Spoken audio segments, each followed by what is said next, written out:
석유 대체 자원화에 반대하는 입장에 말씀드리기 앞서 용어 정의를 하도록 하겠습니다. 우선 바이오매스란 산업적으로 활용 가치가 있는 나무, 분유, 곡물, 음식 쓰레기 등을 통칭하는 말입니다. 두 번째로 석유 대체 자원이란 석유를 가공한 에너지 자원을 대체할 수 있는 자원과 2차적으로 석유 자원을 산업에 이용하는 경우를 모두 포함합니다. 첫째, 저희의 논점을 말씀드리겠습니다. 첫째, 바이오매스는 실용성이 부족하고 이 실용화로 인한 피해가 이익보다 월등히 큽니다.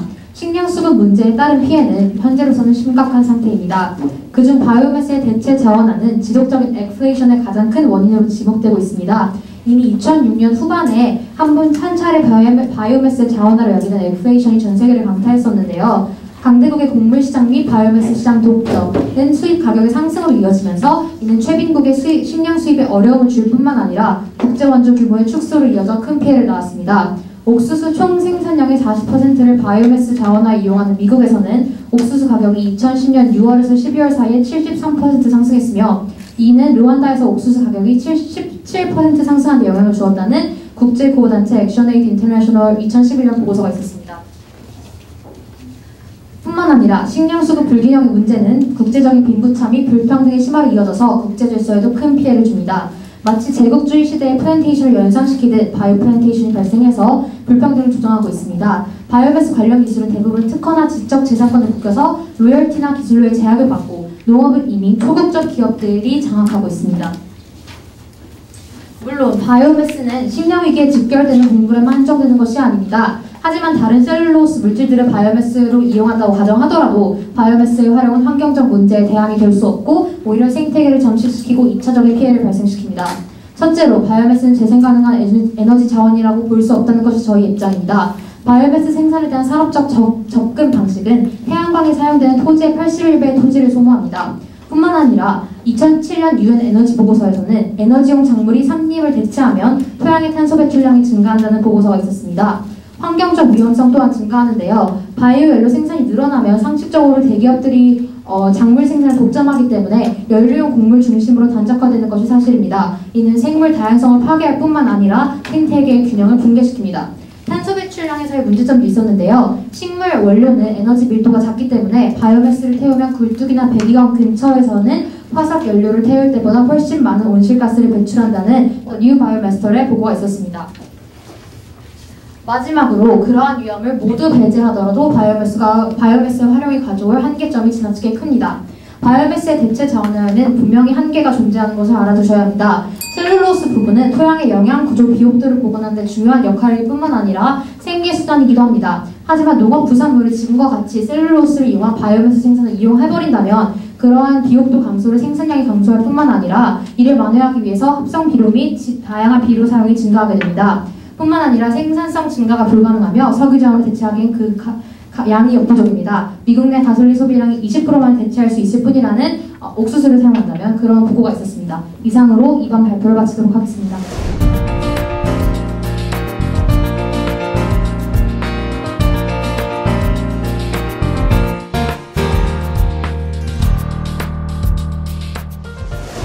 자, 준비되셨습니까? 네. 자, 시작.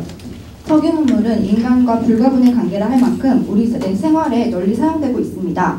그러나 화석연료 고갈과 지구온난화 등의 문제는 석유 문명의 종말을 알렸고 인류는 그 대체 자원을 물색하기 시작했습니다.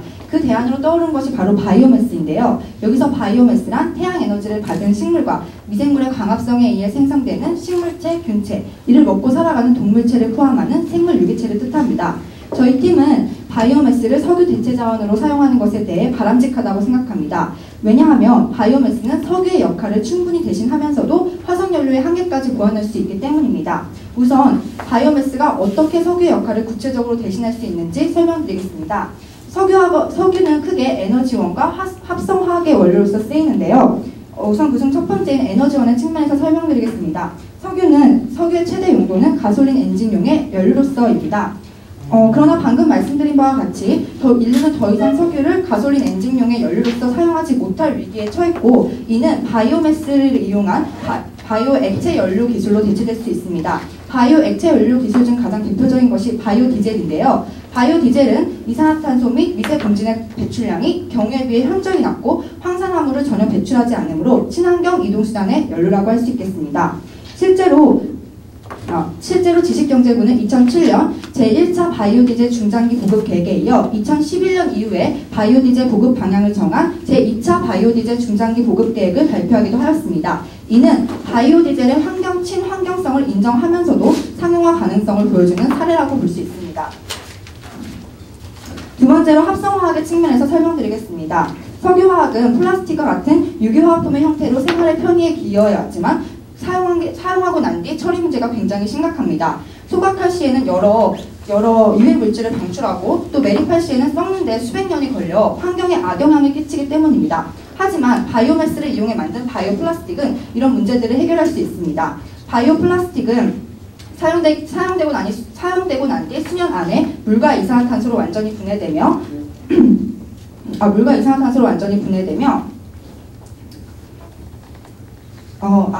폐기물이 거의 남지 않아 거의 처리 비용이 들지 않으므로 경제적이라고 할 수 있습니다. 또한 이와 더불어 바이오매스는 다른 대체 에너지원들과는 달리 추가적인 인프라 구축에 드는 비용이 필요 없다는 장점을 지닙니다. 지금까지 인류는 화석연료 주축으로 한 산업 구조를 가지고 왔고 이에 따라 에너지 기반 시설도 모두 산업연료를 주축으로 만들어져 왔습니다. 바이오매스는 이 시설에 직접 적용할 수 있어서 추가적인 비용이 들지 않는다는 것입니다. 따라서 이는 바이오매스가 상용화되었을 시에 다른 에너지원들보다 시간적, 재정적으로 경제적임을 시사합니다. 이상 바이오매스는 기술 외적으로도 인류에게 꼭 필요한 자원임을 강조하며 발언을 마치겠습니다.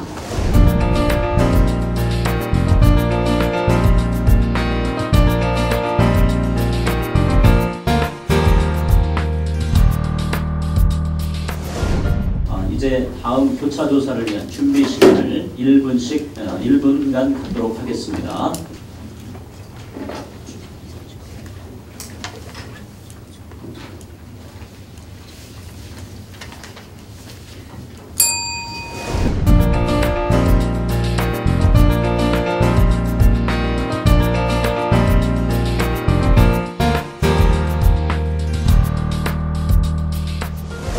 먼저 에너지원에 관해서 말씀해 주신 거에 대해서 질문하도록 하겠습니다. 석유가 바이오 액체 에너지원을 사용한다고 하셨잖아요. 바이오 디젤 맞습니까? 석유가요?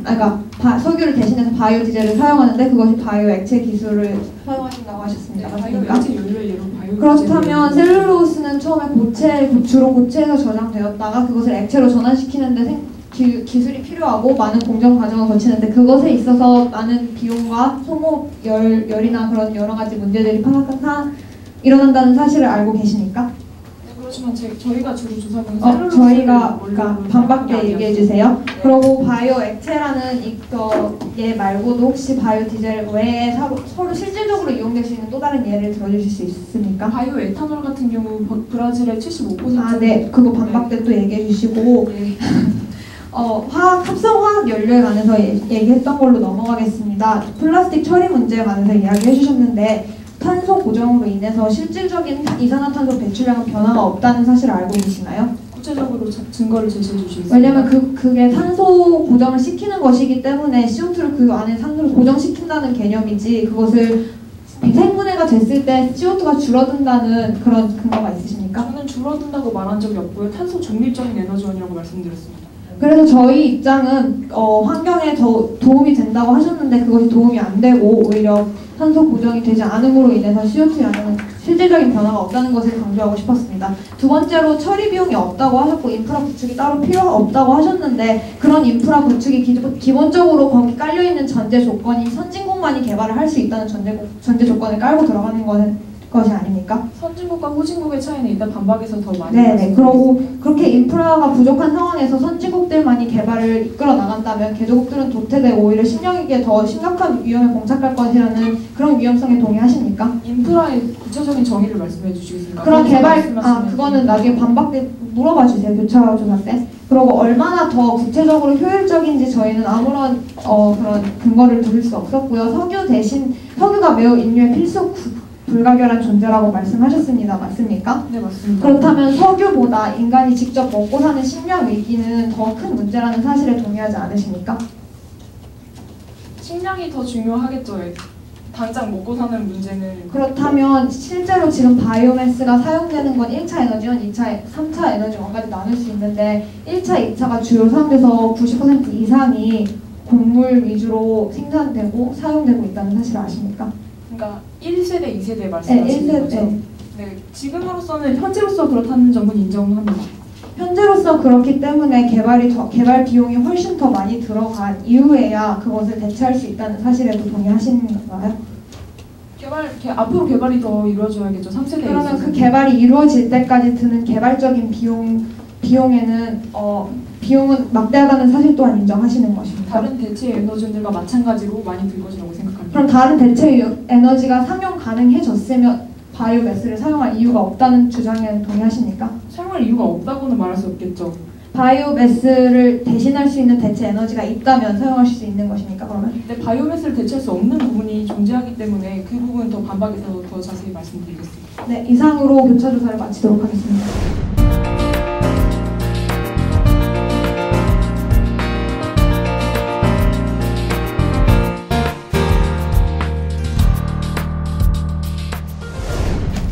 네, 아까 입론을 참 잘 들었고요. 그 태양 에너지가 토지 면적상으로는 바이오매스보다 더 우월하다는 점을 들어 말씀해 주셨습니다.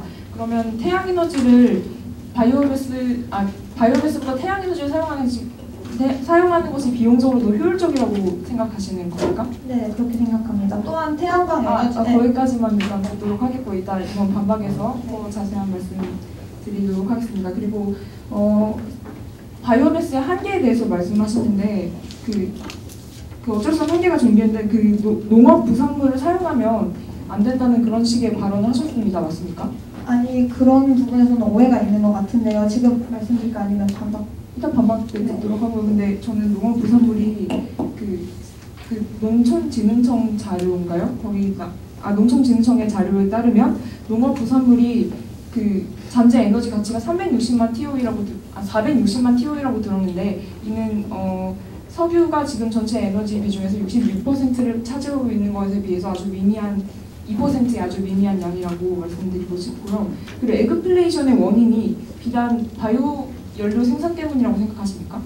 그러한 영향도 여러 가지 원인이 있고 여러 가지 그런 요인이 있겠지만 그러한 것들 하나에 기여를 할 수 있는 것이고 지금 식량 위기가 심각한 일부분이라고 지금 식량 위기가 심각한 상황에서 더욱 상황을 악화시키는 행동은 하지 말아야 된다는 그런 주의입니다. 하여튼 그러니까 그 말을 정리를 하면 에그플레이션 원인은 아주 여러 가지가 있는데 그 중에 일부분으로 기여하고 있는 것이 바이오매스다 이렇게 얘기하시는 겁니까? 그런 의미입니다. 네, 그럼 그렇게 듣도록 하고요. 그 이산화탄소 발생에 대해서 말씀을 해주셨는데 바이오매스가 오히려 이산화탄소를 많이 발생시킨다고 말씀하셨습니다. 맞습니까? 그런 맥락에서 이야기한 것이 아니라 바이오매스의 원래 원인은 녹색에너지라는 이름으로 오히려 탄소 에너지를 줄이고자 하는 것인데 실제로 바라본다면 그것을 개발하는 그 과정 또 공정 과정에서 CO2나 그 말은 바이오매스 기술 내적으로보다 부수적으로 발생하는 CO2에 대해서 말씀하시는 부수적인 것 포함한 내용입니다. 네, 저는 그 점에 대해서 그 바이오매스 내적인 말씀을 좀 들어볼게요. 한국환경산업기술원에서 발표한 자료에 따르면 바이오에너지를 사용할 때 발생하는 이산화탄소는 원료인 바이오매스가 자라는 과정에서 다시 흡수되므로 전주기 측면에서 분석하며 바이오매스의 배출 효과가 아주 낮다는 장점을 짓는다고. 그러니까 바이오매스가 이산화탄소가 기술 내적으로는 별로 발생하지 않는다는 점을 들어서 다시 한번 강조해드리고 싶고요. 그리고 만약에 반대하시는 가장 큰 이유를 꼽는다면 어떤 이유를 꼽으시겠습니까? 저희 논지의 요점은 환경적으로 국가적으로 도움이 안 되는 에너지, 그러니까 효율적이지 않은 에너지임에도 불구하고 하려고 하는 것은 그걸 한다고 쳐도 저희는 환경적이고 국가적인 여러 가지 문제가 너무도 크기 때문에 상용하지게 그러니까 환경 문제와 사회 문제를 언급하신 것 같은데 환경 문제는 아까 언급하신 그 CO2 문제 말고 또 다른 문제가 있다고 생각하십니까? 저희가 반박 때 말씀드린 독성 물질 배출 위험성에 관해서 네, 반박 때 이따가 반박 때 듣도록 하고요. 그 바이오매스가 매우 석유 대체 자원으로서 아주 부적절하다고 생각하시는 것 같은데 이보다 더 나은 대체 에너지원이 존재한다고 생각하시는 겁니까? 네, 아니요로 네. 대답해 주시고요. 그리고 이 정도로 마치도록 하겠습니다.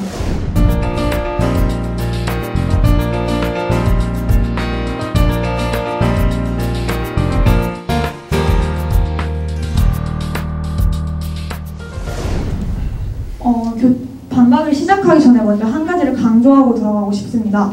단순히 식량에 큰 영향을 미치지 않는다 혹은 환경적으로 큰 변화가 없다라는 이유만으로 저희가 지금 바이오매스가 가지고 있는 위험성을 간과하기에는 그 위험성이 너무 큰 것 같습니다. 현재 이것을 현재 상황에서만 보면 괜찮아 보일 수 있겠지만 장기적으로 봤을 때 국제적인 빈부차나 불평등의 심화로 이어져서 길게 보았을 때 국제 질서에도 큰 혼란을 줄 수 있습니다. 저희 첫 번째 토론자가 말씀드렸듯이 관련 기술은 대부분 로열티에 묶여 있고 또한 여러 가지 인프라 구축을 해준다고 하더라도 그것은 선진국 위주의 개발이 될 것이며 그런 장기적인 문제를 해결하지 않는 한 석유와 같은 똑같은 과정을 반복하게 될 우려 때문에 저희는 오늘 바람직하지 않다고 강력하게 피력하고 싶습니다. 그러면 찬성팀 의견 위주로 저희가 한번 반박을 하겠는데요. 첫 번째로 에너지원에 관해서 말씀해 주셨습니다. 하지만 저희는 다시 한번 말씀드리지만 셀룰로스가 가지고 있는 그런 비효율성을 비롯해서 여러 가지 개발 비용, 미래 개발 비용을 생각한다면 현재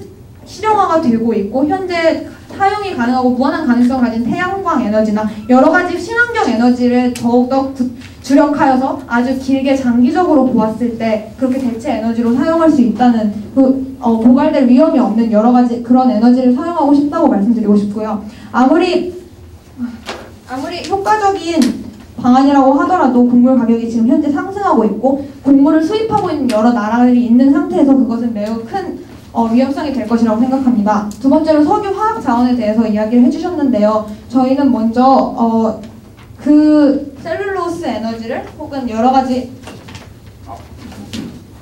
셀룰로스 에너지를 사용하는 데 있어서 비효율성에 대해서 먼저 해결해야 된다고 다시 주장하고요. 또한 독성물질 배출 위험성에 관해서 다시 말씀드리고 싶은데 듀폰사의 바이오 플라스틱인 소로나에 의하면 매년 생분해성 옥수수 15만 톤을 생분해내지 않는 플라스틱 4만 5천 톤으로 바꾸는 것을 환산할 수 있을 정도인데 이제 화학회사들은 독성이 강한 PVC 같은 화합물을 탄화수소가 아닌 바이오매스 당으로부터 생산하는 방법들을 고안 중입니다. 그렇게 해서 돈이 되는 플라스틱을 더욱더 생산하고 그렇게 되면서 독성 플라스틱이 더욱 늘어난다면 그것은 장기적으로 보았을 때 매우 큰 위험성을 갖고 올 것이고 그 문제를 해결하지 않는 이상 바람직하다고 성립될 수가 없다고 이야기하고 싶습니다. 또한 지금 실질적인 문제가 전혀 해결되지 않는 상태에서 바이오매스를 사용하기 시작한다면 인류는 지금 현재 지구의 땅을 4분의 1을 먼저 사용한 상태에서 20년 전에 벌써 그 한계점 이상을 소비한 상태에서 저희가 지금 바이오매스 마저 모두 사용해버린다면 식량위기는 앞으로 더욱 가속화될 것이고 그렇게 따라 의해서 식량 원조도 줄어들고 선진국들의 독점에 의해서 빈민국 사람들은 전혀 생계 유지 수단이 없어질 것입니다. 또한 저희가 말씀드렸듯이 여러 가지 개간을 한다든지 숲을 개척한다든지 여러 가지 방법이 있겠지만 그러한 문제로 인해서 오히려 환경적으로 갖고 온 더 큰 문제를 너무도 우려하고 있기에 저희가 오늘 바이오매스를 석유 대체 자원으로 활용하는 것에 반대하고 있습니다. 감사합니다.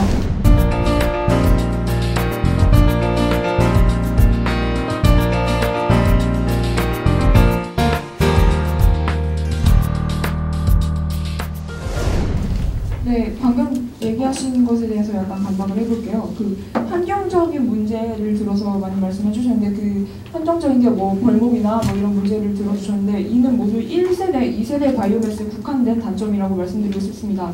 지금 아직 상용화되진 않았지만 물론 지금 99.9%는 1, 2세대 바이오매스이긴 한데요. 현재 사용되고 있는 것은 그렇긴 하지만 많은 연구자들이 예측하고 있는 바에 따르면 앞으로 짧게는 5년, 길게는 10년 안에 3세대 바이오매스가 상용화될 예정이라고 합니다.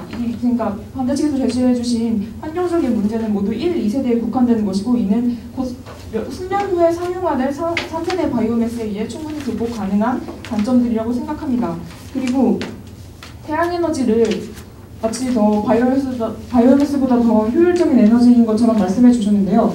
태양에너지는 저희가 조사한 바에 따르면 에너지 비용의 측면에서 바이오매스보다 훨씬 비효율적인 에너지 발전 방식입니다. 여기를 보시면 태양광 발전은 25에서 160센트가 듭니다. 1kW를 생성할 때. 근데 바이오매스는 이에 반해 3에서 12밖에 들지 않고요. 이게 지금 이건 2001년 자료에 불과하긴 하지만 잠재 미래 에너지 비용으로도 봤을 때 태양광 발전은 바이오매스가 평균 7센트가 드는 데에 반해서 태양열은 한 12센트가 드는 비용적인 단점을 가지고 있습니다. 또한 그리고 태양에너지에 관해 더 말씀드리고 싶은 게 있는데요. 태양에너지가 본격적으로 연구가 시작된 것은 2세기가 지났습니다. 하지만 바이오매스는 우리나라 같은 경우는 2002년부터 거의 본격적인 투자가 이루어졌고 그냥 세계적으로 봤을 때도 78년도 말 제2차 석유 파동 이후부터 본격적인 연구가 이루어졌기 때문에 지난 20년간 거의 한 30년이라고 볼 수 있겠군요. 그래서 30년 동안 발전해온 바이오매스의 폭발적인 발전 과정을 보면 태양에너지보다 더 많은 발전 가능성을 가지고 있다는 점을 알 수 있습니다. 또한 선진국과 비교했을 때 후진국이 바이오매스 산업에서 더 뒤처지고 소외되는 것이 아니냐는 문제 제기를 하셨는데 캄보디아 바이오매스 산업회 같은 경우는 기존보다 낮은 가격의 바이오매스 연료로 지방에 전기를 공급하고 있습니다. 이는 캄보디아가 그러니까 화석 연료보다 더 낮은 가격의 바이오매스 연료를 사용함으로써 석유에 기반을 두고 있던 지난 과거에 그러니까 석유에 의존하고 있었고 석유는 대부분 수입을 했었는데 에너지적으로 자립할 수 있다는 점을 말씀드리고 싶습니다. 또한 선진국만 비단 이익을 보는 게 아니라는 점을 한 번 더 말씀드리고 싶은데 베트남의 바이오매스 시장을 보면 잠재 에너지 보존량이 우리나라의 3배입니다. 캄보디아는 이 바이오매스 자원을 이용해서 경제적인 자립을 이룰 수 있을 것으로 기대하고 있습니다. 따라서 선진국 그들만의 리그인 양 바이오매스 에너지를 후진국을 배척시키는 에너지로 말씀하시는 것은 좀 어폐가 있다고 생각합니다. 이만 반박 마치겠습니다.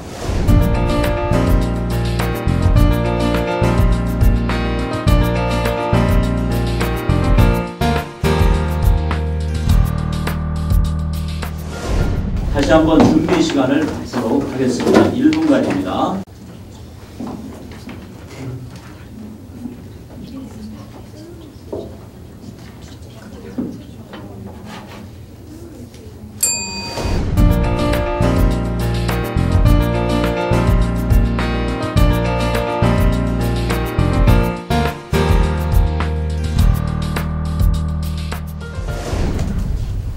우선 환경적인 문제를 지적하셨기 때문에 그 논제부터 짚고 넘어가도록 하겠습니다.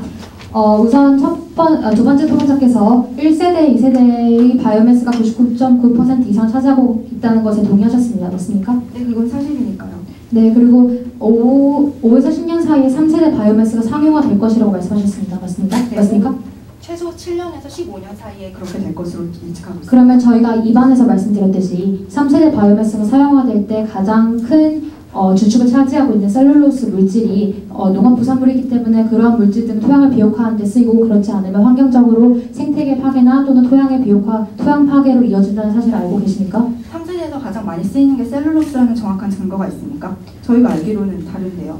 어떻게 생각하시는데요? 저희가 조사한 바로는 4가지 미세조류가 있는데요. 반박해서 말씀해 주시기 바랍니다. 또 이런 말씀 주셨어요. 태양에너지는 바이오매스보다 비효율적이다. 근데 그런 이유를 단순히 돈의 가치로만 환산하셨던데요. 25에서 160센트가 되는데 바이오매스는 3에서 12센트밖에 들지 않다. 이런 말씀하셨습니다. 맞습니까? 돈의 효율에서만 따진 게 아닙니다. 반박해서 말씀해 주시고요. 일단 저희가 판단하기에는 돈의 효율에서 말씀을 주셨기 때문에 그러한 판단을 했는데요.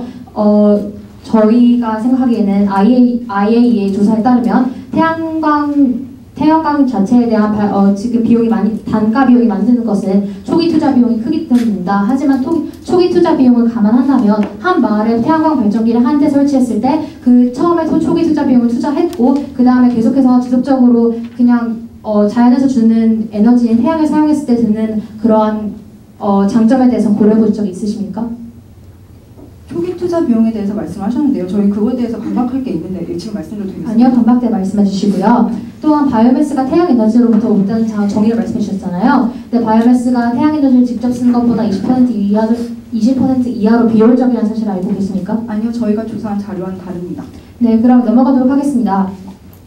또한 2006년부터 투자를 했는데 20년간 급격한 발전을 이루었다고 바이오매스가 급격한 발전을 이루었다 이런 식의 말씀하셨습니다. 맞습니까? 네, 맞습니다. 그러면은 바이오매스가 단순히 20년 동안 발전을 이루었고 또 태양광 에너지도 50년 이상 발전을 이루었는데 그러한 이유를 들어서 태양광 에너지가 발전할 가능성이 없다고 지적하시는 것은 논리의 어폐가 있는 것이 아닙니까? 50년으로 너무 줄이셨다고 생각하는데 200년 동안 연구가 이루어졌습니다. 근데 지난 10년간 태양광의 효율은 5%에서 20% 이상으로 끌어올려졌습니다. 그런 것에 대해서 어떻게 생각하세요?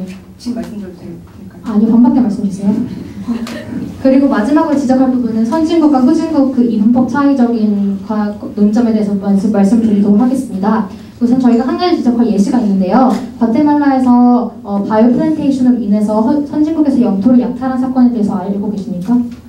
다시 한번 말씀해 주시겠습니다. 과테말라는 개도국이잖아요. 과테말라에 영토가 많아요. 영토가 많은데 영토를 선진국에서 바이오 플랜테이션 쓰기 위해서 약탈을 했습니다.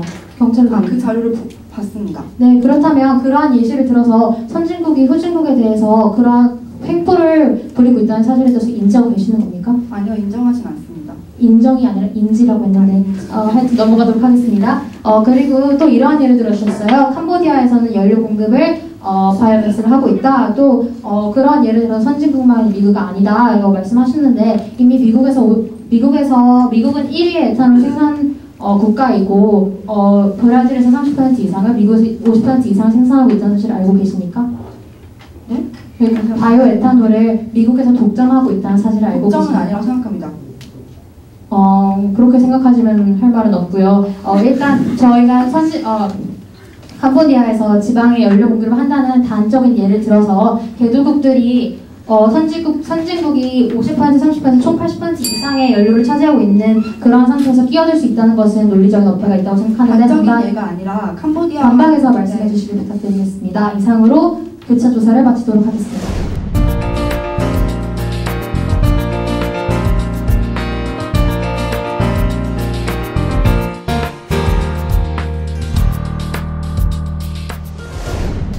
반대 측에서 석유 대체 자원을 사용할 때 그 바이오매스보다는 다른 대체 자원들이 더 효율적이다라고 말씀하셨는데 맞습니까? 네, 맞습니다. 근데 지금 주제가 바이오매스를 석유 대체 자원으로 활용한다는 것은 단순히 연료의 측면이 아니라 합성화학, 즉 플라스틱 같은 걸 만드는 측면에서도 살펴보셔야 네. 되는데 이것에 대한 반박을 저는 듣지 못했습니다. 저희가 듀폰의 소로나에 대해서 말씀드린 건 듣지 못하셨나요? 그거 좀 더 그거는 이거에 대한 효과적인 반박이 될 수 없다고 생각하고요. 그럼 그거에 대한 저희 반박에서 좀 다시 더- 말씀드리도록 네. 하겠습니다. 그리고 이산화탄소가 감소될 수가 없다라고 하셨는데요. 그리고 오히려 인론에서는 오히려 증가시킬 수 있다는 가능성에 대해서 얘기하셨는데 맞습니까? 네, 맞습니다. 그럼 혹시 일단 넘어가겠습니다. 그리고 태양 에너지와 이제 비교를 하시면서 다른 액체원 에너지원에 비해서 효율성이 떨어진다고 하셨는데 이건 어떤 측면에서 효율성이 떨어진다는 겁니까? 액체 에너지요? 아니요. 다른 대체 에너지요. 대체 에너지에 비해서 바이오매스 에너지 효율성이 떨어진다고 말했다고요? 네. 네, 그렇게 말을 한 건 사실이고요. 아까 그러니까 어떤 측면에서 그런 식으로 태양 에너지, 저희의 IAEA 통계에 따르면 그러니까 좀 환경이면 환경 이런 식으로 말씀해 주실 수 있으시겠습니까? 순수한 에너지 측면에서 바이오매스 에너지와 태양 에너지의 효율을 비교했을 때 바이오매스 효율성이 그럼 네, 효율성 측면입니다. 그러니까 효율성 중에서도 뭐 비용이라든지 환경이라든지 이런 게 많잖아요. 네. 그 중에서 가장 크게 문제 삼으셨던 게 뭔지 저희는 환경적인 측면 환경을 그러신 거죠. 그 다음에 식량 문제를 오히려 악화시키고 에그플레이션의 원인이 된다라고 하셨는데 맞습니까? 네, 맞습니다. 그리고 선진국의 어떤 기술들을 선점하고 있어서 국가 간의 빈부격차를 심화시킬 수 있다고 인문에서 말씀하셨는데 맞습니까? 네. 그럼 혹시 선진국과 후진국이 기술이 풍부한 국가와 연료가 풍부한 국가가 연합을 해서 시너지 효과를 낸 사례를 알고 계십니까? 바이오매스에 관해서? 알고 있지 못합니다. 그럼 제가 그거 반박에 대해서 좀 더 자세히 설명을 드려보도록 하겠습니다. 또한 그 환경적이고 효율적인 면, 여러 가지 면에서 바이오매스가 석유 대체 자원으로 바람직하지 않다고 생각하셨는데 맞습니까? 다시 한번 말씀해 주실 수 있어요? 그러니까 환경적이고 효율적인 면, 여러 면에서 바이오매스가 비효율적이다라고 하셨는데 맞습니까? 바이오매스가 석유 대체 자원으로 바람직하지 않다라고 하셨는데 맞습니까? 네, 맞습니다. 그리고 오히려 아까 두 번째 토론자께서 독성 플라스틱이 증가할 위험이 있다라고 하는데 그게 어떤 예를 주셨죠? 독성 플라스틱이 증가할 위험이 아니라요. 듀폰사의 바이오플라스틱 소로나는 이미 상용화된 물질인데요. 그러한 물질을 통계적으로 그러한 물질을 이용해서 바이오디그레이드가 되는 플라스틱을 만드는 것이 아니라 PVC 같이 PVC라는 거죠? 네, PVC요. 네, 거기까지만 일단 들어보겠습니다. 그 다음에 실용성의 부족에 대해서 설명하시면서 아까도 환경의 측면에서 강조하셨는데 환경에서 단순히 이산화탄소만을 주장하시는 건가요? 이산화탄소의 증가만을? 아닙니다. 그럼 어떤 게 또 있죠? 바이오매스는 단순히 이산화탄소를 더 많이 배출하는 것이 아니라 일산화탄소도 배출하고 있습니다. 일산화탄소요? 네. 저희 질문에서 분명히 그런 황산화물이나 이런 문제를 검출되지 않는다고 말씀을 드렸던 것 같은데 그럼 그거에 대한 반박은 다시 해주시고요. 그리고 이게 실용화로 인한 피해가 크다라고 하셨는데 이 피해가 후진국의 피해를 말씀하시는 겁니까? 아니면 전 세계적인 피해를 말씀하시는 겁니까? 전 세계적인 피해를 그러니까 말합니다. 그중 피해 중 하나가 곡물 가격의 상승이죠. 네. 그럼 아까 곡물 가격의 상승에 관해서는 저희 이제 두 번째 토론자가 잘 말씀해 주셨다고 생각하고요. 바이오매스가 재생 가능한 에너지원이 아니다라고 말씀하셨어요. 맞습니까? 그렇게 평가할 수 없다고 말씀드렸습니다. 그러니까 아니라는 측면이 더 강하다는 말씀이시죠? 네. 그러면 그럼 이만 마치도록 하겠습니다.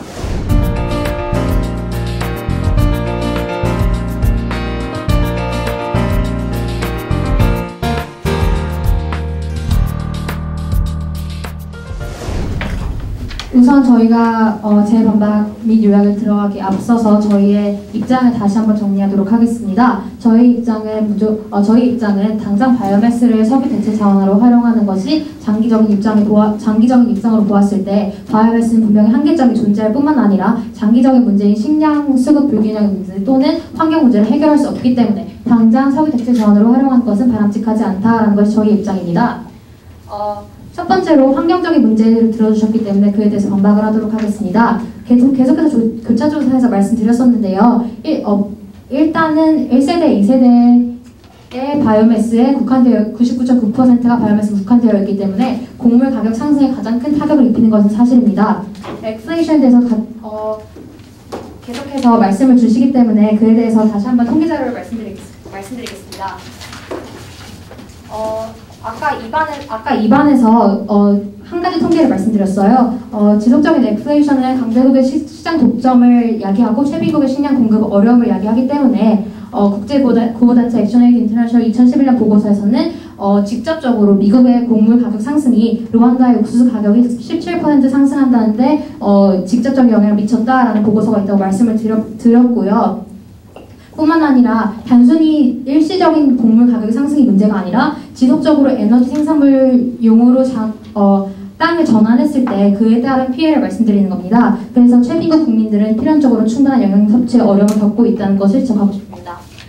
뿐만 아니라 태양에너지 문제에서도 계속해서 지적을 해주셨는데요. 바이오매스가 저희는 지금 강조해서 말씀드리는 것이 바이오매스는 태양에너지로부터 오는데 태양에너지를 직접 쓰는 것보다 바이오매스를 쓰는 것이 20% 이하로 비효율적이다라는 사실을 다시 한번 강조드리고 싶고 또한 태양에너지가 단순히 발전 가능성이 없다고 단정지어서 대체에너지 실용화가 불가능하다라고 말씀하시는 것은 논리적인 어폐가 있다고 생각합니다. 마지막으로 선진국과 후진국의 이분법적인 관계에 대해서 설명을 드리겠는데요. 분명히 저희가 아까 그런 예시에 대해서 알지 못한다는 말씀드렸는데 사실 CDM이라는 것을 알고 있습니다. 그런 교토우정서에 관련된 조약이 있음에도 불구하고 미국과 같이 강대국 특히 에탄올을 많이 생산하는 국가들은 참여하고 있지 않기 때문에 그러한 것은 직접적인 환경의 도움이나 또한 에탄올, 바이오에탄올 생산에 도움이 되지 않는 것을 다시 한번 강조드리고 싶습니다. 이상으로 마치도록 하겠습니다.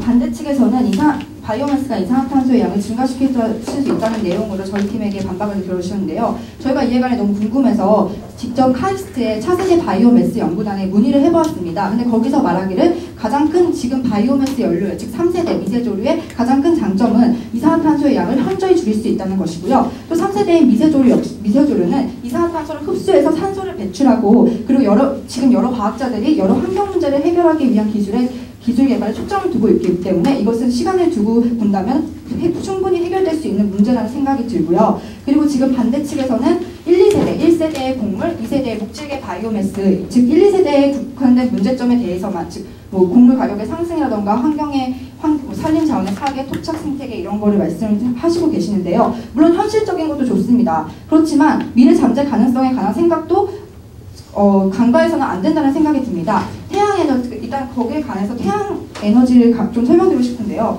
그 태양에너지가 일단 태양에너지 먼저 설명을 드리면 태양에너지는 2200년 동안 연구가 됐지만 에너지 효율이 11%입니다. 하지만 바이오매스는 20-30년 정도 연구가 됐지만 에너지 효율이 23%로 태양에너지를 뛰어넘었습니다. 이는 바이오매스의 무한한 잠재 가능성을 보여주는 정확한 예라고 생각하고요. 그리고 실제로 포스텍에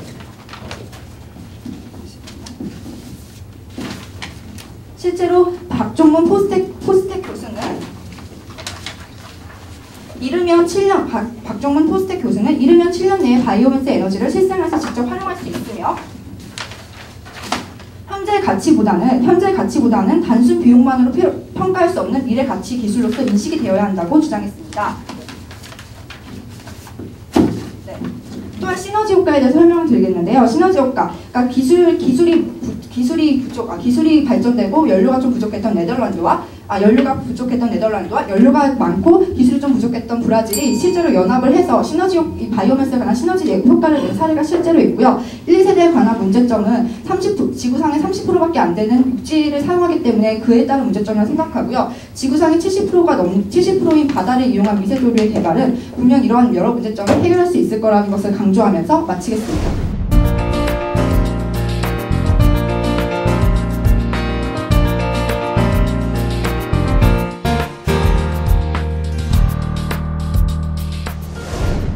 시작하기 전에 한 가지를 강조하고 싶습니다. 개발이나 잠재성을 때문에 이것이 바이오매스가 바람직하다고 계속 주장하시는데 그것은 미래적인 현실 상황을 고려하지 않고 현재에 굶어 죽고 있는 혹은 신용 문제로 고통받고 있는 사람들을 무시한 채 무책임적인 발언을 하는 것이라고 짚고 넘어가고 싶고요. 저희는 장기적인 관점을 중시하기 때문에 오늘 바람직하지 못하다고 주장하고 싶습니다. 그래서 저희 논지를 대충 정리를 해보자면 첫 번째로 왜 실용적이지 못하냐고 논의를 했는데요. 태양광 에너지를 저희가 대체로 제시를 했으나 그것에 대해 급격한 발전만을 이유로 그 가능성을 위해서 이 교수님이 주장하셨고 여기 연구소 소장님이 주장하셨다는 그런 주장만으로 근거 없이 주장하셨기 때문에 저희는 조금 더 어떻게 태양 에너지 혹은 다른 가능성이 많은 해양이나 풍력적인 에너지로 에너지 자립을 이룰 수 있는 사례와 방법을 대체할 수 있는지 조금 더 설명을 듣고 싶고요. 생산성 증가가 불가능하다고 저희가 짚어드렸는데 무조건 개발이라고 하지만 그 7년이나 15년 3세대 에너지가 발달할 수 있는 7년이나 15년 동안 고갈되면 어떻게 할 문제점이 많지만 그것의 방안이 전혀 갖춰지지 않는 상황입니다. 저희가 마지막에 또 얘기해 드리겠지만 그런 대안이 필요하고요. 또한 환경적이고 국가적인 영향에서 보자면 저희는 지금 1, 2세대가 단순히 식량 위기에만 영향을 미치는 것뿐만 아니라 셀룰로스 같은 경우가 많이 사용되고 산업화되게 되면 오히려 토지의 비용도까지 감소시켜서 장기적으로 봤을 때 엄청난 문제를 일으킬 것이라고 강조하고 싶고요. 국가적인 관점에서 봤을 때 위험성이 정말 많습니다. 해조류라고 말씀하셨는데 해조류를 확보하기 위한 명예 싸움이 증가하여서 바이오미술의 기술이 성숙될수록 희소한 수자원, 해안과 사막을 둘러싼 분쟁이 보다 빈번해질 것이라고 주장하고요. 농업, 산림, 당 분야 기업들은 석유 기업이 그랬듯이 인간의 권리나 영토 주권적 주장을 존중하지 않은 채 그저 셀룰로스 플랜테이션, 토지 착취, 수자원 도둑질 등의 그러한 투쟁이 너무도 많아질 것이라고 저희는 우려하고 있습니다. 이렇게 생산성도 없지만 환경적, 국가적 문제를 일으키는 에너지가 개발로서 해결될 수 있다는 그런 잠재력 하나만으로 무조건적으로 활용되고 대체돼버리면 그런 장기적 해결책이 없는 상태에서 저희는 무책임한 것이라고 다시 한번 강조하면서 마지막으로 바이오매스 기술이 상용화되었을 때 나타날 수 있는 문제점을 강조하고 싶습니다. 자원이 가격의 경쟁력, 국가적인 지원 때문에 여러 가지 문제점이 있기 때문에 이상으로 마치도록 하겠습니다.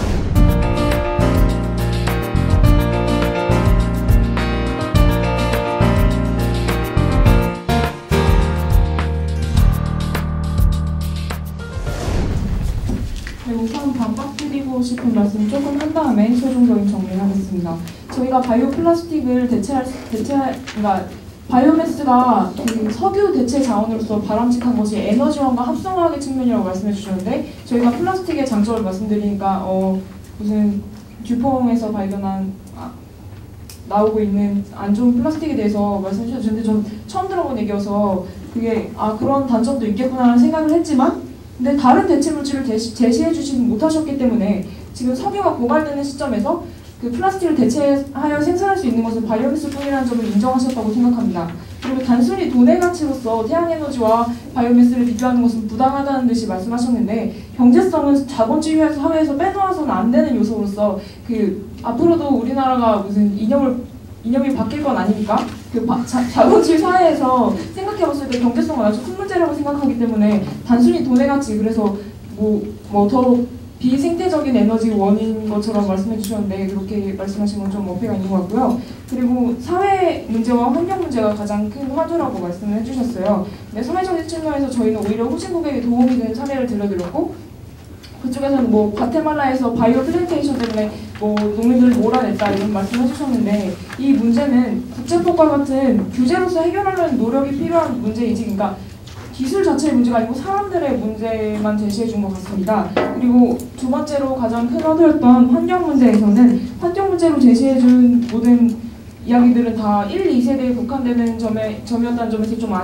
아쉬운 점이 남는데 저희는 3세대의 개발 가능성에 대해서 말씀을 드렸어요. 근데 아까 첫 번째 토론자가 말씀해 드렸듯이 포항공대 박정문 교수님께서는 바이오매스에 있어서는 당장 눈앞에 있는 가치로서 판단하는 것보다 단순 비용으로 평가할 수 있는 미래의 가치 효용을 생각하는 것이 바람직하다는 점을 말씀드리고 싶습니다. 그리고 3세대 바이오매스가 발전할 거라고 예측하는 사람들은 다 전문가라는 점을 말씀드리고 싶습니다. 그러니까 다수의 연구자들이 보장하고 있는 비교적 안전한 가능성을 너무 1, 2세대의 문제로서 비판하는 것은 바이오매스의 경제적, 시간적인 장점을 버리는 것이라고 생각합니다. 이만 바로 마치겠습니다.